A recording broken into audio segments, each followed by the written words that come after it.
buenas noches, bienvenidos a este desacuerdo. La semana que ha concluido ha sido una semana eminentemente política. Comienza con la noticia que los dos líderes del movimiento al socialismo, Evo Morales y Luis Arce, se habían reunido en la capital cubana, en La Habana, en una reunión que preparó, se supone, el gobierno cubano con la intención de que los dos líderes se encuentren y puedan solucionar sus diferencias políticas. Trascendió en los medios de comunicación, bueno, en alguno, que la reunión no llegó a nada. Por eso resultó aún mucho más sorpresivo que unos días después Evo Morales y Luis Arce Catacora aparecieran juntos en público, presenciando de manera muy distendida y risueña los Juegos Plurinacionales que tuvieron lugar en el Chapare. Nadie sabe si esa actitud es la que los bolivianos esperan, por supuesto, de sus dos líderes, está o no conectada con lo que ha sucedido en Cuba. Tampoco se sabe si el acercamiento entre Evo Morales y Luis Arce Catacora podría abrir una tregua en las dos alas del movimiento al socialismo, que, según lo que indican las encuestas, ya viene siendo necesaria. Se trata en todo caso de un tema interesante que vamos a analizar esta noche en este programa. El otro tema de la semana ha sido totalmente contradictorio a este primero. Mientras Arce y Morales se sonreían, dos diputados oficialistas del ala arcista, Andrés Flores y Daisy Choque, intentaban derribar a Evo Morales con una acusación que volvería a instalar en un debate ya pasado, fraude versus golpe. Estos dos diputados son claramente amigos del secretario general de la Central Obrera Boliviana, Juan Carlos Huarachi, que, como es de conocimiento público, en noviembre del 19 pidió la renuncia del expresidente Evo Morales. Incluso por ese hecho, el movimiento popular o alguna parte del movimiento popular le llamó Judas a Huarachi. Pero Flores y Choque defendieron a su amigo, salieron públicamente y dijeron que fue Evo Morales el que le pidió en una reunión el propio 10 de noviembre que salga y que pida su renuncia de forma pública. Ninguno de los dos explicaron por qué había sucedido esto, ni qué hubiera ganado Evo Morales con esa acción. Aseguraron ambos que en esa reunión habían testigos que afirmaban que podían corroborar esta versión. Señalaron a Freddy Mamani. Freddy Mamani es expresidente de la Cámara de Diputados. Freddy Mamani salió y desmintió categóricamente estas afirmaciones. Otros que estaban en esa reunión señalaron que a la hora de la reunión de Evo Morales con las organizaciones sociales del propio 10, ni siquiera era una posibilidad la renuncia de Evo Morales. El ex vicepresidente Álvaro García Linera salió también a los medios de comunicación y fue mucho más lejos. Dijo que ni Flores ni Choque estaban en la reunión, por lo tanto no podían saber qué había sucedido en esta reunión. Bien, lo que claramente ha sucedido es que esta es otra de las múltiples maniobras que se realizan cotidianamente entre las dos alas del movimiento al socialismo para dañarse mutuamente. Pero creo que esta vez salió el tiro por la culata. Querían dividir un poco más al MAS, pero en realidad lo unificaron, porque tocaron un asunto sagrado. El relato masista sobre lo ocurrido en el 2019, sobre que fue un golpe de Estado. Como era de esperar, tras las declaraciones de estos dos diputados, Yanine Áñez, Luis Fernando Camacho y otros acusados o sospechados de haber contribuido al derrocamiento ilegal del expresidente Evo Morales, declararon y dijeron que las declaraciones de Flores y de Choque probaban que en realidad había habido un autogolpe. O sea, que la oposición pasó de la explicación tradicional, que en el 2019 hubo un fraude monumental, le llamaron, ¿no es cierto?, y que por eso la gente se había levantado y había sucedido finalmente la renuncia de Evo Morales. Lo que nunca había sucedido, era una teoría que nunca se había esgrimido hasta ahora, es que en el 2019 hubo un autogolpe por parte de Evo Morales.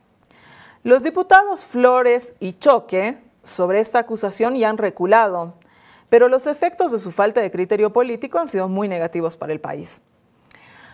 Cuando ya se estaba saliendo del debate fraude-golpe, un debate que por supuesto es muy polarizante en nuestra sociedad, porque cada uno tiene una versión de los hechos y no va a salir de cada uno de esa creencia, ¿no es cierto? Alimenta mucho la polarización política en nuestro país, que como es consabido está dañando profundamente nuestro tejido social. Volvimos a un lugar del que parecía que ya habíamos salido, solamente con una variante, esto parece el COVID. Golpe o autogolpe. Hablábamos de golpe versus fraude y ahora hablamos de golpe versus autogolpe. Trataremos también este tema y otros más que han ocurrido esta semana y estos últimos días. Quédese con nosotros en Desacuerdo. Bien, empezamos esta noche, vamos a hacer un análisis de coyuntura, una semana muy movida en política, como lo habíamos anunciado en nuestra introducción. En el estudio tengo a Marcelo Arequipa, politólogo. Bienvenido, Marcelo. Gracias, Susana, por la invitación. Buenas noches. Bien, por Zoom tenemos dos invitados, Luciana Jauregui, cochabambina. Luciana, bienvenida. Buenas noches, Susana. Gracias por la invitación. Un saludo a toda tu audiencia. Y con nosotros está, y por primera vez, le agradezco mucho habernos aceptado la invitación también, Jesús Cantín, periodista.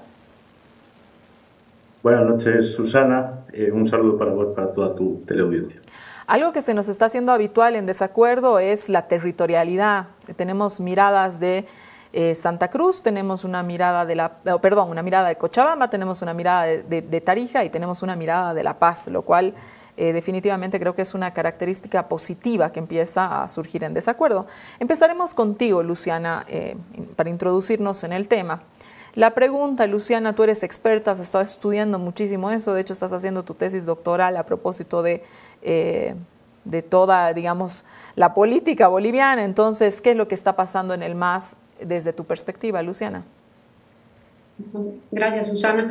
Bueno, ya venimos largo tiempo discutiendo lo que sucede en el MAS, pero creo que en general todos coinciden que a partir de la censura de Castillo se ha abierto otro momento político, ¿no? Es decir, que la profundidad de las fracturas es cada vez más evidente, más notoria, más difícil de tramitar, menos que es menos posible de tramitar al interior del instrumento, ¿no? Y yo creo que a pesar de que ha habido este encuentro y estas señales de cercanía entre Evo y Arce, lo que se ha mostrado en realidad es que hay una fisura profunda, pero que al mismo tiempo hay una demanda del Pacto de Unidad, sobre todo y de las organizaciones sociales, para garantizar la continuidad del proyecto, del proceso de cambio en términos unidos, ¿no? Es decir, unificados, ¿no? Quizás me parece que es necesario inscribir este problema, que es mucho más coyuntural, en lo que desde mi perspectiva es un problema mucho más profundo que tiene que ver con el movimiento al socialismo, ¿no?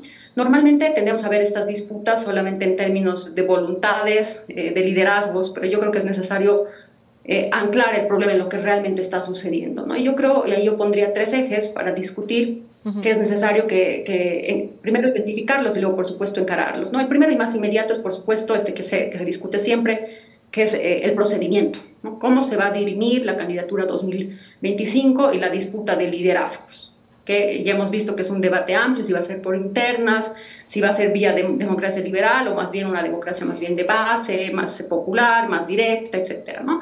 Ese es el primer elemento. El segundo elemento es mucho más complejo y tiene que ver que precisamente estas fisuras lo que están haciendo es generar un desgaste ético-moral del MAS, ¿no? Y esto es relevante porque eso quiere decir que las disputas, el debilitamiento de uno no está fortaleciendo al otro, sino que hay un debilitamiento mutuo, ¿no? Y esto está generando más bien un escenario que abona una crisis de representación e inclusive posiciones antipolíticas en la sociedad. Pero me voy más concretamente al MAS. Esto se debe porque empieza a aparecer un problema más fuerte, que es un debilitamiento de las organizaciones sociales, de las estructuras sindicales, partidarias, como instancias de mediación sociopolítica, ¿no? Es decir, que estas instancias ya no son suficientemente legítimas ni logran traducir las demandas de la sociedad al partido y al gobierno. Y este es un problema más profundo, más allá de los liderazgos, ¿no? Y el tercer elemento, por supuesto, todavía más crítico, es el del proyecto, ¿no? Y en otros escenarios lo habíamos discutido, de que la unidad del MAS no pasa únicamente por un pacto entre líderes. Esa es una condición sin duda para empezar a discutir y a dialectizar las contradicciones, ¿no? Pero creo que el problema de fondo pasa precisamente por cómo reactualizar el proyecto del proceso de cambio en función a las nuevas condiciones sociopolíticas, ¿no? Y eso nos da, yo creo, un escenario más complejo que implica mirar más a profundidad estas disputas entre personas, ¿no? Porque en realidad lo que estamos hablando es que se está empezando a poner en duda las estructuras organizativas y también el proyecto político. Dos repreguntas ahí, Luciana, porque me parece súper interesante que lo has dicho y es una cosa de la que se habla poco, en realidad, o se analiza muy poco.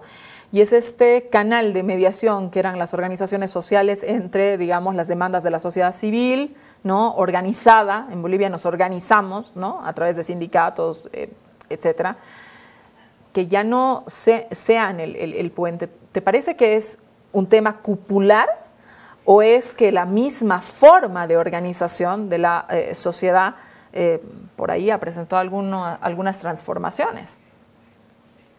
Yo creo que en primera instancia hay esta disputa popular, ¿no? De liderazgos, pero como te decía, yo creo que son las propias estructuras sindicales y organizativas las que ya no están respondiendo a la nueva, si se quiere, estructura social y a las nuevas problemáticas que aparecen en la sociedad, ¿no? Ahí te corto. Mi pregunta es, evidentemente hay una tensión entre los liderazgos, pero me refiero a que si este puente, ¿no? O sea, que las organizaciones sociales, te refieres, ya no puedan ser este puente, no lo son o porque sus líderes, los líderes de estas organizaciones sociales no funcionan, como de pronto ha pasado en el 2019, había un montón de dirigentes, pero abajo estaban vacíos, ¿no es cierto?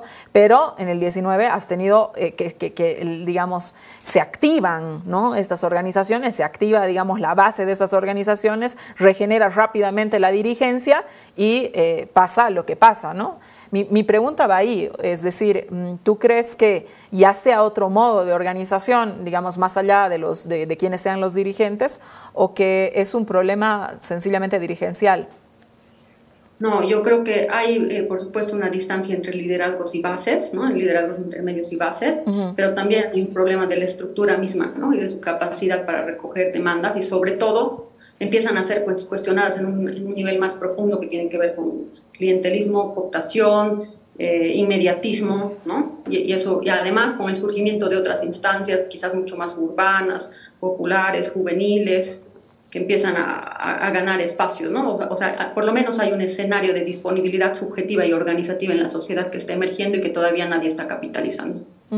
Otra pregunta, Luciana, desde tu perspectiva, ¿por qué tendemos a volver inmediatamente cualquier cosa activa, ¿no? La discusión de lo que ocurrió en el 2019? Es decir, pareciera que se trata de una fijación, de un trauma, porque, digamos, en rigor, si uno esculca mucho sobre las declaraciones que han hecho estos diputados, quizás los resultados de todo, ¿no? Igual hubieran sido los mismos, es decir, si se lo mira menos emocionalmente, ¿no? Capaz, y los resultados hubieran sido exactamente los mismos. Entonces, ¿por qué tenemos esa, digamos, fijación? Inmediatamente volvemos a ese mismo lugar. Toda la semana hemos estado en los medios de comunicación, en los titulares de prensa, etcétera. Se ha estado discutiendo sobre los hechos del 2019. ¿Qué crees que significan? Bueno, yo creo que el 2019, la profundidad, todavía no lo hemos analizado seriamente, pero realmente la profundidad de la crisis del 2019 es que es un elemento constitutivo, ¿no? Es un elemento donde se abre un escenario de disponibilidad hegemónica, se reconstituyen los liderazgos, se abren nuevos liderazgos, nuevas problemáticas, el MAS pierde algunos elementos vacíos, el proyecto político surgen otros, etcétera, ¿no? Y el nuevo escenario político, los propios actores beben de su legitimidad de ese momento histórico, ¿no? Entonces, por un lado tenemos a los sectores de oposición que inmediatamente necesitan legitimar su presencia política a partir de una narrativa y una significación de ese evento, ¿no? Aunque por supuesto lo que hemos visto en esta semana es que en los propios actores de oposición no existe una consistencia de la narrativa, ¿no? Es decir, lo que tú decías, ¿no? Pasamos de un momento del fraude a otro momento del autogolpe, no hay pruebas del fraude monumental, que decía Carlos Mesa, por ejemplo, ¿no? Es un vacío hasta el día de hoy. La propia categoría de autogolpe, ¿no? Que involucraría que un segmento del Estado participa en el golpe, eso significa autogolpe. Eso no sucede, ni aunque la COP se le haya pedido la renuncia o no, etcétera, ¿no? Es decir, hay una inconsistencia en los discursos de la oposición que muestra precisamente la debilidad de sus argumentos y de la sostenibilidad de estos, ¿no? Pero eso no quiere decir que permanentemente estos sectores más bien instrumentalicen las pugnas del MAS para volverse a legitimar y ganar presencia en la agenda política que últimamente han perdido, ¿no? Pero, por otro lado, creo que es importante señalar que el hecho de que este tema haya aparecido y pese a que en último momento se haya generado cierta unidad en el MAS, ya empieza a mostrar que las fisuras internas están empezando a tocar algunos consensos mínimos que no se debían tocar, ¿no? Que eran por lo menos el piso común sobre el que se movían los sectores del MAS, ¿no? Pero ya empiezan a disputarse estos elementos mínimos también de legitimidad de la interpretación del MAS sobre el golpe de 2019, y eso quiere decir también que hay elementos ideológicos que empiezan a carecer de fuerza, ¿no? Es decir, que priman estas disputas instrumentales en lugar de las disputas más bien ideológicas, programáticas, etcétera. A ver, sigamos en el Zoom, esta vez con Jesús Cantín. Jesús, de verdad que te agradezco mucho estar aquí. El periódico en el que trabajas, El País de Tarija, hace unos artículos muy interesantes para contar los entretelones de los hechos políticos. Algún momento me vas a contar cómo consigues esa información, pero de verdad son son particulares los artículos que se escriben desde el periódico donde estás. ¿Cuáles piensas que fueron los entretelones de la reunión que hubo en Cuba? Y luego, ¿no? Porque inmediatamente se suponía que ahí no había pasado nada, pero luego nos encontramos con una foto de absoluta distensión entre Evo Morales y Luis Arce, una foto que muestra todo menos pelea, ¿no? Bueno, probablemente lo que pasa es que desde la lejanía y con otras fuentes que toman un poco de aire se pueden ver las noticias, la actualidad política desde otro punto de vista, ¿no? Entonces, creo que sí, que la crónica política que hacemos en el país es bastante objetiva con lo que pasa, con buena información, ¿no? Esta semana ha habido en la coyuntura, lo primero que habría que preguntarse es si ha habido ruptura, si ha habido reconciliación, ha habido ruptura. Implica que ha habido una ruptura. Hemos escuchado al senador Loza precisamente negar la mayor, ¿no? Decir que no ha habido esto. Es evidente que sí ha habido una ruptura dentro del movimiento al socialismo durante estos días por los temas públicos, ¿no? Por los temas que se han hecho públicos, las denuncias, en fin, toda la actividad alrededor del ministro Eduardo del Castillo, en fin. Y otras cosas que no son, digamos, tan públicas, pero que aquí en Tarija, por ejemplo, toda la agenda, digamos, toda la estructura de las descentralizadas ha sido bastante removida en el marco de esta pelea, ¿no? Lo que podemos entender que ha habido no ha sido tanto una reconciliación, sino más bien una suerte de negociación. Sería tal vez hemos ido tal vez demasiado lejos, se ha ido demasiado lejos en estas peleas. El resultado se selló en aquella cláusula de los juegos plurinacionales, ¿no? Pronto seguramente se conocerán más detalles. Ahora mismo se puede inferir que ha habido un pacto en el que Morales será el candidato, porque difícilmente estaría a las risas en un pacto, en un acuerdo en el que no fuera. Morales no le gusta perder nunca, y por el otro lado Arce, digamos, ha comprado algo de tiempo para su gestión, ¿no? Realmente lo necesita después de una sobredosis de malas noticias y de asuntos de mucha incertidumbre, sobre todo en lo económico. Veremos si todo esto es finalmente solo una táctica o es realmente una reconciliación, un pacto, un acuerdo que dé más futuro. Lo veremos sobre todo en temas puntuales, ¿no? En el corto plazo está encima de la mesa el tema de las elecciones judiciales, están los procesos que se han abierto sobre la gestión de YPF, sobre todo de Teresa Morales, de Carlos Romero, de la gente más cercana a Evo Morales. Y lo veremos también, sobre todo, en el papel que vaya a tener el ministro de Gobierno, Eduardo del Castillo, que en su reposesión fue bastante duro y bastante combativo.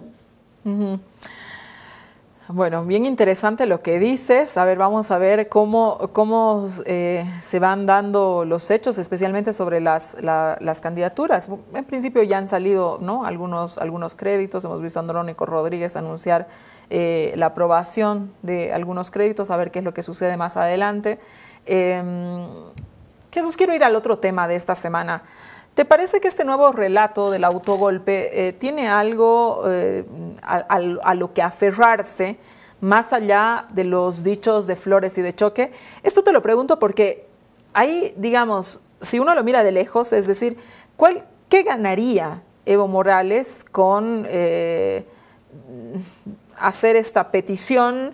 En la oposición señalan, dicen, lo que pasa es que quería generar caos social, pero cualquiera con un mínimo de honestidad intelectual dice el caos social ya estaba. Es decir, el 10 de noviembre nosotros veníamos con un caos social en mi vida personal sin precedentes, digamos, ¿no? Es decir, no era que no había convulsión en el país, porque pareciera que la oposición y Áñez y qué sé yo, parecen aferrarse a una idea de que Evo Morales se ha ido porque le parecía una buena idea irse. Así como agarro un avión, me voy de vacaciones a México porque está como bueno, ¿no? Irse de vacaciones a México, no sé, ¿no? Es decir, esa es un poco la idea, no solamente que le venden al público, sino pareciera que se venden a sí mismos, ¿no? Así tú dices, bueno, convulsión social, claro que había, es decir, nadie que haya vivido en ese momento en Bolivia puede decir otra cosa, ¿no? Y uno puede discutir si Morales, post su renuncia, quiso o no que existieran problemas de gobernabilidad. Pero antes no es muy lógico, digamos, hacerse a sí mismo problemas de gobernabilidad como la oposición intenta mostrarlo, ¿no? O sea, no sé qué te parece a ti, pero me parece que, digamos, hay ciertos relatos que luego cuesta mucho sostener, ¿no? Sí, bueno, primero, devolver este tema a la primera plana, digamos, como parece que se ha intentado, digamos, en estas semanas, para mí es un tema que no suma electoralmente nada a ninguno, ¿no? Porque ambas partes están muy convencidos de lo que sucedió y todos los vacíos, digamos, se cierran o se cubren con polarización, ¿no? Plantear un autogolpe, es verdad que hay, o sea, es verdad que hay vacíos en el relato de golpe de Estado, ¿no? O sea, hay varios hechos que no se acaban de cerrar, de entender por qué motivo se desencadenó tan rápido la renuncia.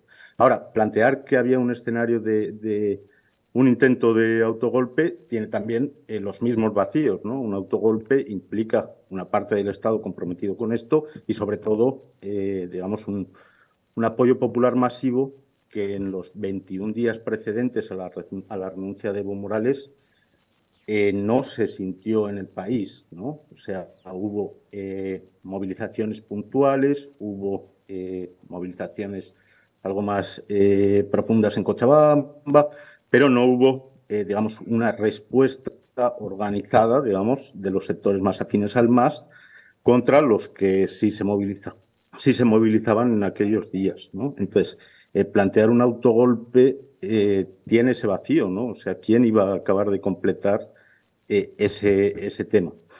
Nosotros estuvimos en Buenos Aires y Evo Morales habló sobre el pedido de renuncia, digamos, a los parlamentarios.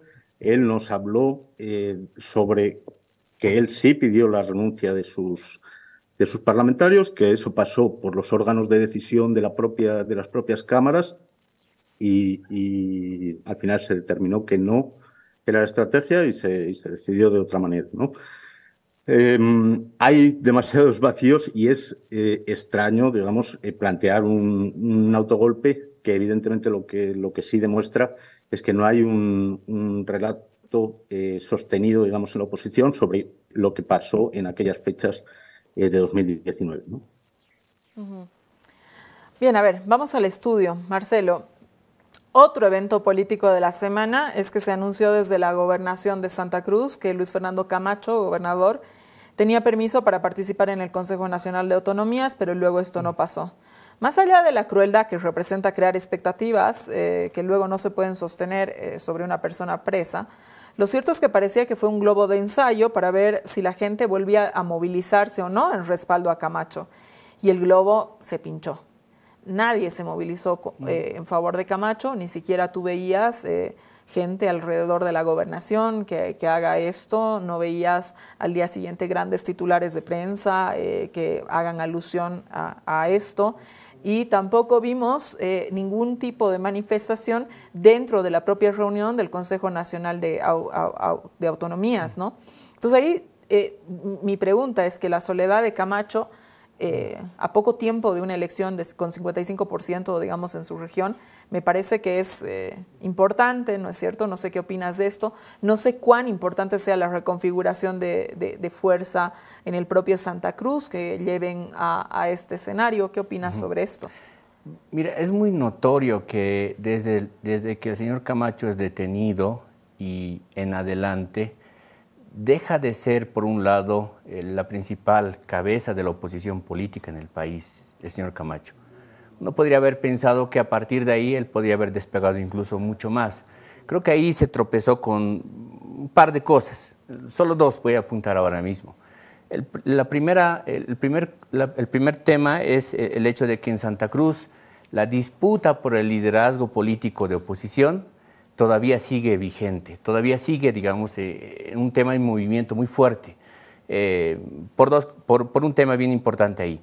A un lado lo tienes al Comité Cívico de Santa Cruz con el señor Larach, pero por otro lado tienes también al señor Reiniero Vargas y al señor Zvonko Matkovic, que están, digamos, muy cerca, que además lo desplazaron al rector Vicente Cuellar de esa asociación que le llamaron en un momento el Comité Interinstitucional y luego intentaron remozar llamándolo de otra forma, ¿no? Entonces, ahí tienes como dos organizaciones dentro de Santa Cruz, cuando antes tenía solo una que unificaba un solo movimiento que iba en una sola dirección, ¿no? Y ya tienes dos.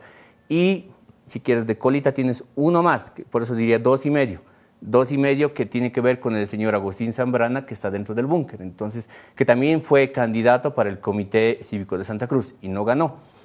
Entonces ahí tienes una disputa muy fuerte en un... No lo dejaron ser, no participó en la elección. Por eso, pero ahí tienes una disputa muy fuerte en el liderazgo cruceño de oposición política que finalmente termina siendo el liderazgo efectivo al oficialismo de hoy, ¿no? Por un lado.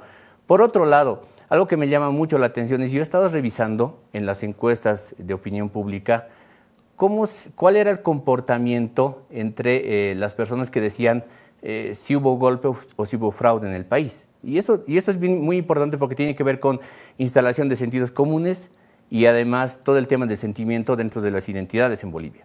Mira, yo lo que encontré es lo siguiente. Para el año 2020, la primera encuesta que aparece sobre este tema, si hubo golpe o si hubo fraude, la cantidad de personas que decían que hubo fraude electoral era el 73% y la cantidad de personas que decían que había golpe era el 39%, 2020. El último dato que yo tengo es de marzo del año 2023, de otra encuesta, que habla más bien de que la cantidad de personas que piensan que hubo fraude en el país es 49%, y la cantidad de personas que piensan que hubo una suerte de golpe en el país es 45%. Entonces, algo ha tenido que ocurrir para que del 73% haya reducido al 49% la cantidad de gente que piensa que hubo fraude. Es decir, hay un descenso muy marcado, muy fuerte. Y también algo ha tenido que ocurrir para que la gente que piensa que en el país hubo un golpe del 39% haya escalado al 45%. Entonces, tienes ahí un escenario en el que hay casi, digamos, como que una suerte de empate, pero un descenso muy marcado de la gente que piensa que hubo fraude en el país. Y además esto es lo que decía hace ratito, es decir, la disputa por el liderazgo político, y eso creo que en realidad no le suma para nada a Camacho en este globo de ensayo que decías muy bien de ahora sí me preocupo por querer participar en el Consejo de Autonomías, cuando el año pasado no había pero ni la más mínima señal de querer participar por parte del señor Camacho cuando era todavía gobernador desde Santa Cruz, ¿no? ¿Algún día se podrán conciliar, Marcelo, esos relatos de golpe-fraude? Hablabas de, evidentemente, ha habido, yo creo que eso tiene que ver un poco con lo que señalaba Luciana, ¿no? El hecho de que la gente tenía una expectativa también de que se presenten pruebas, porque había una duda, ¿no? Una duda que era razonable, evidentemente, ¿no? Va pasando el tiempo, ¿no? Se van presentando pruebas, van apareciendo voces autorizadas que van impugnando, y además la propia elección del 2020, ¿no es cierto? Cuando, si uno lee textualmente el informe de la OEA, una de las pruebas que había habido golpe era que el MAS había obtenido el 97% de los votos en algunas mesas. Resulta que en esas mesas, en la próxima elección, después de que un padrón que la propia OEA marca con el 98% de fiabilidad, el MAS obtiene 99% en esas mismas mesas a las que había observado, ¿no es cierto? Entonces, hay cosas que se van diluyendo y que, aunque hay muchos políticos que creen, la gente no es tonta, ¿no? Entonces, quizás va un poco por ahí, pero evidentemente esto sigue siendo una situación que polariza al país y que daña mucho el tejido social de nuestro país.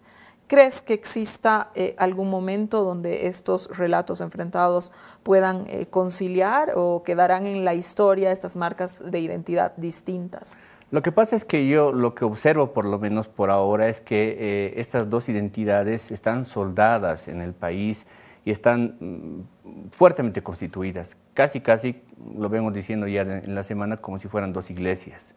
Ahora, está visto que en el tiempo no basta solamente con incluir un mensaje y un relato. A ese relato le tienes que también acompañar, como decía hace rato, de pruebas, de cosas que sean, digamos, para utilizar los superlativos de Carlos Mesa, cosas contundentes, ¿no? Ahora, y en ese sentido, cuando tienes por lo menos dos declaraciones que son, primero, polémicas, y una declaración que por lo menos incluso hasta suena irónica, porque a mí me parece muy irónico que hoy día el bloque de oposiciones políticas dé por válido para reforzar sus propias convicciones dos declaraciones de dos asambleístas del movimiento al socialismo, como si eso fuera ya esto, aquí se cierra el caso y definitivamente en el país lo que hubo ahora es un autogolpe. Resulta muy contradictorio y hasta irónico que desde ahí se saque este tema cuando tienes, por ejemplo, dos cosas muy textuales y muy puntuales, Susana. A ver, 10 de noviembre del año 2019, declaración textual. Nadie del MAS debe seguir el proceso post-Evo Morales. 10 de noviembre. ¿Quién lo dice? Carlos Mesa. O sea, esta es una declaración muy fuerte que va en el sentido de nadie después de la renuncia del señor Evo Morales, del expresidente Evo Morales, debe seguir ese proceso. Y lo está diciendo el principal candidato de oposición política en el país en ese momento. O sea, para quienes pensaban que aquí no había un plan que intentaba mover y atentar contra un proceso democrático, pues digamos, esa es una prueba. La segunda prueba. Luego de llegar a La Paz, al colegio militar y antes de ir a la asamblea, me reuní brevemente con Fernando Camacho y otros cívicos que lo acompañaban en el Hotel Casa Grande. Al llegar, me sorprendió el protocolo para llegar a él. Página 53 del libro de la señora Yanine Áñez. Y una cita más. Nos llevaron a la Academia de Policía para ponernos a buen recaudo. Allá nos encontramos con Fernando Camacho y Marco Pumari, ambos vestidos de uniforme policial. También llegaron los senadores Ortiz y Murillo. Ahora termino. Ahí esperábamos y por los medios de comunicación nos enteramos que Morales estaba saliendo del país en un avión mexicano. Quedé totalmente sorprendida y le pregunté a Fernando Camacho si sabía algo y él me dijo que sí, que en eso se había quedado y, comillas, que mi papá me dijo que todo iba bien. Esas fueron sus palabras. Página 58 del libro de la señora Áñez que acaba de publicarse. Entonces, si tú sigues un poco la secuencia de estos temas, como decía hace rato, al relato de que hubo supuestamente un fraude monumental, tenías que haberle sustentado con pruebas, pero cuando lo que tienes hacia adelante son este tipo de pruebas de que, por un lado, Carlos Mesa sale a decir el mismo día que renuncia Evo Morales, nadie del MAS debe asumir el proceso democrático, y segundo, tienes estas declaraciones de la señora Áñez, cuando menos esto hace un poco de aguas, ¿no? Bien. Me voy a ir a un corte, quédese con nosotros en Desacuerdo, que estamos hablando de coyuntura política. Muy bien, volvemos a este desacuerdo esta noche. Estamos haciendo un análisis de la coyuntura política, una semana realmente álgida en temas políticos. Han pasado temas verdaderamente contradictorios, un encuentro muy distendido entre Evo Morales y Luis Arce. A la vez, dos diputados del ala arcista señalan que Evo Morales dio la instrucción a Huarachi para que diga para que le pida la renuncia. Sale el bloque masista entre arcistas y evistas a cuestionar esa declaración. Los diputados esto reculan. A la vez tienes inmediatamente una reacción normal de la oposición que dice, bueno, era un autogolpe y ahora se termina de cerrar este relato. En fin, es decir, volvemos, digamos, a un debate que pensábamos que estaba superado con la variante autogolpe, ¿no es cierto? Sin dejar de decir nuevamente que este es un debate que polariza mucho en la sociedad y que tensiona definitivamente muchísimo a la sociedad boliviana y destruye el tejido social.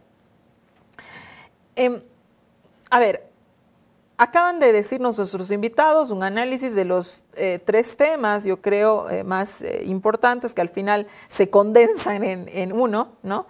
Pero yo quiero hacerles un poco que la misma pregunta a los tres. Voy a empezar con el Zoom, vamos con Jesús Cantín. ¿Qué podemos esperar, Jesús, en el campo político, digamos, hasta fin de año? ¿No? Viene Congreso del MAS, viene decisiones también a la propia oposición de qué decisión tomar. Hay muchas voces de la oposición que hablan de la necesidad también de unidad de la oposición. Hay varios que ya han salido y han dicho que van a ser candidatos, ¿no? Es Susana, una senadora de Comunidad Ciudadana, un ex jefe del MNR, ¿no? Que han salido y se creen que pueden ser presidenciables. Otros que están ahí, el propio Carlos Mesa, ¿no? Entonces, ¿qué podemos esperar del campo político? ¿Cómo va a ser la cuestión con lo del MAS, que definitivamente es una tensión que, como tú bien lo has señalado, ¿no? Pueden existir, digamos, ahora unas sonrisas. De pronto tú señalas que es un candidato ya definido, pero podría variar esa situación, no variar, ¿no? Y la oposición. Bueno, para mí lo fundamental, lo que va a acabar encuadrando todo es el desarrollo económico, no tanto ni siquiera a nivel Bolivia, sino lo que está pasando en la región, lo que está pasando en el mundo, ¿no? Parece que se está frenando, digamos, el alza de tipos de interés de los grandes bancos centrales de las potencias. Entonces, de alguna forma, la parte inflacionaria de esas presiones se empezarán a estabilizar, pero por otro lado entrará la recesión, ¿no? Y eso al final, de una u otra manera, nos acaba afectando en Bolivia fundamentalmente, y si llegara a ponerse de algún color demasiado grave, todo lo demás, digamos, quedaría en nada, ¿no? O sea, lo fundamental sería la parte económica, que, bueno, en este país ya sabemos que puede hacer caer a cualquiera, ¿no? De la parte de oposición, un inciso sobre el tema de Camacho, ¿no? O sea, de alguna forma, Camacho era clave en un relato, digamos, sobre la posición de fuerza de Santa Cruz respecto a la relación del Estado, ¿no? Incluso, hay teorías de que aprovechó, digamos, la ocasión en 2019, pero su objetivo de alguna forma era otro, ¿no? Era el tema de recomponer o repensar la relación de Santa Cruz con el Estado, incluso abriendo vías secesionistas, ¿no? Que de alguna forma se camuflan dentro del tema federal, en fin, estas cosas que se están escuchando, pero que de fondo va a eso, ¿no? De alguna forma, Arce ha desactivado esta vía que, si no nos olvidamos, digamos, en noviembre se llegó a verbalizar en un cabildo y no se ha llegado a concretar en nada, ni siquiera las amenazas de revocatorio y varias otras cosas, ¿no? Por el medio, bueno, ya sabemos todo lo que ha pasado. Fundamentalmente es que el Camacho ha sido extirpado, digamos, de la gobernación, está en Chonchocoro, y desde ahí ha perdido la relación con sus bases, digamos, entonces esa parte de movilización, o sea, su fuerte, que le ayudaba también a conectar con los sectores económicamente poderosos, digamos, de Santa Cruz, que de alguna forma lo sustentaron, pues eso ya no está pasando, ¿no? Entonces esa parte, de aquí hasta fin de año, no creo que se reactive, precisamente por lo que hablaba al principio, ¿no? El tema económico es el que está mandando y se sobrepone sobre todas las cosas políticas. Por la parte del MAS, de aquí a fin de año, yo creo que muy pronto se va a saber si realmente hay una reconciliación, ¿no? O sea, yo, bueno, hacía una teoría, digamos, de lo que podía haber pasado entre esa reunión de Cuba y esa foto de las risas, ¿no? O sea, para mí tiene que haber un acuerdo en el que ambos salgan beneficiados. Veremos si se materializa. Creo que será pronto, ¿no? Que se vea esto y veremos también si se profundiza en este debate de golpe versus fraude, ¿no? Al que tantas veces se alude, que electoralmente no suma y que en todo caso le puede servir al gobierno, digamos, para endurar algo que electoralmente tampoco suma, ¿no? Entonces, yo creo que hasta fin de año la clave va a ser la economía y la economía va a ir marcando lo que pueda pasar. Por la parte del oficialismo, digamos, del MAS, veremos si hay un candidato, cómo se resuelve esto del Congreso, o sea, pero todo esto tiene que venir pactado de antes, entiendo. Y por la parte de la oposición, pues bueno, mientras el MAS no resuelva su situación, seguramente van a seguir apareciendo candidatos como han pasado el resto de veces, ¿no? Porque cuando se ve al MAS más débil, todos creen que pueden ganar, ¿no? Y eso les ayuda bastante poco. Les ayuda bastante a perder, más bien. Marcelo, la misma pregunta, ¿cómo ves hasta fin de año, digamos, al MAS y cómo ves a la oposición, cómo se recomponen, cómo se organizan las fuerzas? Mira, como no estamos en un escenario de campaña nacional, no estamos cerca del 2025, estamos cerca más bien de que las organizaciones políticas celebren sus primarias, sus internas. Entonces, ya por un lado, en el movimiento al socialismo, ¿qué es lo que estoy viendo? La disputa desde fines del año pasado, que se instala primero en un escenario del legislativo donde se dividen las bancadas dentro del MAS, quiero decir, pasa ahora en estos últimos meses a la calle. Es decir, ya hay constituidas, digamos, si quieres, dos bancadas, ¿no?, en el legislativo, pero eso ahora pasa a la calle. Y un punto de quiebre es la censura del ministro Eduardo del Castillo. Ahí yo lo que he visto es que a partir de esa censura se genera una suerte de búsqueda de colchón de legitimidad en las organizaciones sociales a favor del ministro Eduardo del Castillo. Pero además de eso, y un ejercicio que realicé hace unas semanas atrás, justo a partir de esa reunión que tiene el presidente Luis Arce con el Pacto de Unidad y con la COP, es ver durante todo este año, desde enero hasta ese momento de este año, cuántas organizaciones sociales le dan el respaldo al presidente Luis Arce, porque creo que la disputa se traslada ahora sí a la calle, a las organizaciones sociales. Entonces, yo lo que encuentro es que durante todo este tiempo, durante todos estos meses de este año, el presidente reúne y además publica en su Twitter, en su cuenta oficial, 57 respaldos de organizaciones sociales, que no es poca cosa, es decir, es un escenario por eso que se traslada hacia la calle.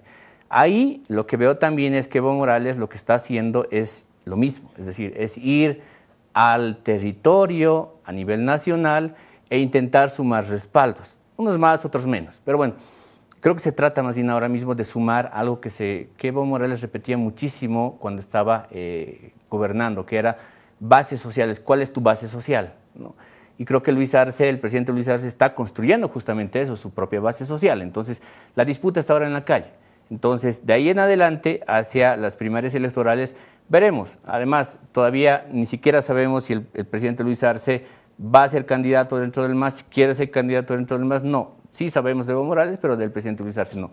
En el bloque de oposiciones, y muy rápido, yo lo que encuentro es que hay un vacío enorme, porque por lo menos hasta antes de que cierre este periódico nacional, que todos conocemos, las encuestas daban un resultado de que gran parte de la población que no le va a votar al MAS jamás, y que le vota a la oposición política, 8 de 10 por lo menos, decían que no estaban de acuerdo con ningún candidato de oposición política hoy día vigente, que querían un candidato nuevo. Ahora, ¿cuál es ese nuevo? Hoy día, lamentablemente, no hay ningún nuevo y todos los que encontramos en el escenario, digamos, de la disputa política son, digamos, los que ya conocemos. Entonces, para mí ese es un dato importante, es decir, ese dato de la gente que no lo va a votar nunca al MAS, pero 8 de cada 10 dentro de ese universo dice, necesito uno nuevo, no quiero ninguno de estos. Entonces, ahí hay un desafío todavía mucho más grande de orden de liderazgo y de orden de, creo, relato que todavía no está construido. Vámonos al Zoom. Luciana, la misma pregunta para ti. ¿Cómo ves el escenario político de aquí a fin de año? ¿Cómo ves al MAS? Tomando en cuenta que el MAS dentro de poco tiene sus congresos nacionales, que por supuesto van a definir qué es lo que va a pasar, aquellos mecanismos de lo que tú hablabas de elección de candidatos. Por lo tanto, evidentemente, yo ahí recojo que estas acciones, según lo que señala Marcelo, estas acciones tanto de Arce como de Morales, yo las leería acciones de campaña, ¿no? Encarando, tomando en cuenta que definitivamente el 20, dentro de poco vas a tener un proceso de decisión, y el 24 un proceso de cual sea la fórmula, ¿no? La forma de democracia, ya sea liberal o sea intercultural, donde se va a elegir algo, ¿no? Entonces, no sé cómo lo ves tú. Yo creo que es importante, y lo remarco mucho, en este momento hacer una lectura sociopolítica, ¿no? Es decir, últimamente nos hemos quedado entrampados en estas luchas cupulares que tienen en cierto modo a ser autorreferenciales. Ya me voy a ir a eso, ¿no? Pero voy a tratar de hacer esa lectura sociopolítica, ¿no? Por un lado, yo creo que en el bloque de oposición tenemos dos segmentos, ¿no? Uno evidentemente es el sector Santa Cruz, el enclave territorial de Santa Cruz, que yo creo que a partir de la aprehensión de Camacho se abre una disputa por liderazgos, pero también se muestran muchas tensiones adentro, ¿no? Y estas tensiones tienen que ver al menos dos, ¿no? Una es una tensión entre las élites políticas y las élites económicas. No hay una completa coordinación, ¿no? Estoy hablando CAINCO, CAU, la Federación de Empresarios Privados de Santa Cruz, por otro lado el Comité Cívico, por otro lado esta nueva coordinadora de la democracia que se ha creado, ¿no? Entonces ahí hay una disonancia entre élites económicas y élites políticas, lo que en otro momento funcionaban de modo articulado, ¿no? Por otro lado, hay otra división dentro de las élites políticas mismas, entre una tendencia moderada, que es la que está tendiendo a primar bajo el liderazgo del rector Cuellar, y una tendencia más bien radical, ¿no? Encabezada ya sea por Sbonco o por el vicerrector Vargas, ¿no? Y en el fondo, lo que está planteando esta situación es que en Santa Cruz se empieza a abrir un dilema estratégico, ya como en un horizonte de más largo plazo, ¿no? Que tiene que ver si Santa Cruz va a apostar por un repliegue territorial y un radicalismo más hacia adentro, ¿no? Que es esta idea del federalismo, incluso lo decía muy bien Jesús, con unas tendencias inclusive separatistas, etcétera, o más bien va a apostar por esto otro que decía el propio Larach, de enamorar Bolivia, ¿no? Que quiere decir pensar el cruceñismo en clave nacional, ¿no? Que es como los dos desafíos a largo plazo, ¿no? Entonces eso nos está diciendo que la forma en que se resuelvan esas pugnas internas también van a tener un efecto en la dinámica nacional, ¿no? Y por supuesto tiene que ver con cómo va a conectar Santa Cruz con la oposición política de Occidente, que no ha sido tampoco fácil, ¿no? Esas fisuras territoriales en el propio bloque dominante no se han resuelto, ¿no? Es decir, no vemos a un Occidente completamente abierto a subsumirse al liderazgo cruceño, ¿no? Entonces ahí hay una tensión que debe resolverse, ¿no? Del otro lado, en el MAS, yo creo que ya hemos hablado en estos tres aspectos centrales de procedimiento, de estructura y de proyecto, que son los temas de fondo. Coincido plenamente con Jesús de que la economía es determinante para la forma en que se viabilice o no la gestión pública, y eso afecta no solamente al gobierno, sino al MAS en general, al partido en general. Sí, por supuesto, se están jugando ahora las dinámicas políticas en dos escenarios. Uno es la Asamblea Legislativa y otro es el partido, ¿no? El partido, el campo multiorganizacional del MAS, con la forma en que se fideliza las alianzas organizativas, ¿no? Entonces, sin duda, ahí está un elemento. Pero bueno, esta que es un nivel si se quiere, político, hay que conectarlo con el nivel social y es el que a mí me preocupa más, ¿no? Y tiene que ver precisamente con este surgimiento, por un lado, dentro del MAS de los decepcionados, esto se puede ver muy bien en las encuestas de diagnósticos, ¿no? Decepcionados, indiferentes, del otro lado igual tenemos indiferentes, decepcionados, todos quieren algo nuevo. Algo nos está diciendo eso mientras nosotros debatimos estas pugnas cupulares y no estamos mirando esto que está pasando en la sociedad. Y eso es lo que hay que mirar desde mi perspectiva, ¿no? Y yo creo que lo que está pasando es que ya desde el 2019, pero hasta ahora se ha profundizado más, es que se está rompiendo el vínculo orgánico entre la sociedad civil y la sociedad política. ¿Qué quiere decir esto?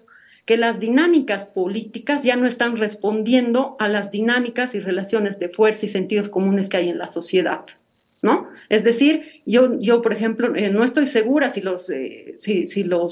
las disputas en torno al golpe, autogolpe, etcétera, sean realmente en este momento significativas para la sociedad. A mí me parece que las demandas están yendo por otro lado, ¿no? Que tienen que ver un poco con economía, con institucionalización, algunos inclusive con integración, ¿no? Hay otra serie de demandas que ninguna fuerza política está sabiendo recoger. Entonces, ¿qué es lo que nos genera en perspectiva esto? Y con esto cierro. Es un escenario en el que se abonan posiciones, sentimientos antipolíticas, ¿no? ¿Qué quiero decir con antipolíticas? Que hay otra forma de construir discurso político y posiciones políticas que tienen que ver con una crítica a los actores políticos tradicionales, a las fuerzas realmente existentes, un distanciamiento de la sociedad respecto a las élites políticas, ¿no? Y esto puede abonar escenarios a futuro mucho más complejos. Entonces, yo insistiría en pensar ese vínculo entre la política y la sociedad, que cada vez empiezan a tener una disonancia más grande. Me tengo que ir a un corte, quédese, ya volvemos con las conclusiones de nuestro programa. Volvemos ya a las conclusiones de nuestro programa. Empiezo en estudio. Marcelo, si te tocaría titular, resumir en un titular todo este programa, ¿cómo lo harías? Final abierto político con algunas pausas comerciales. Creo que así lo titularía yo, la verdad. Jesús, tú que te toca titular todos los días, después de este programa, ¿cómo titularías el periódico mañana? Bueno, la paz en el MAS marca los tiempos, ¿no? Bien. Luciana. Menos política instrumental y cupular y más política de base y de proyecto. Bien, muchísimas gracias a nuestros tres invitados. Este ha sido un programa súper interesante porque definitivamente ha sido una semana altamente política.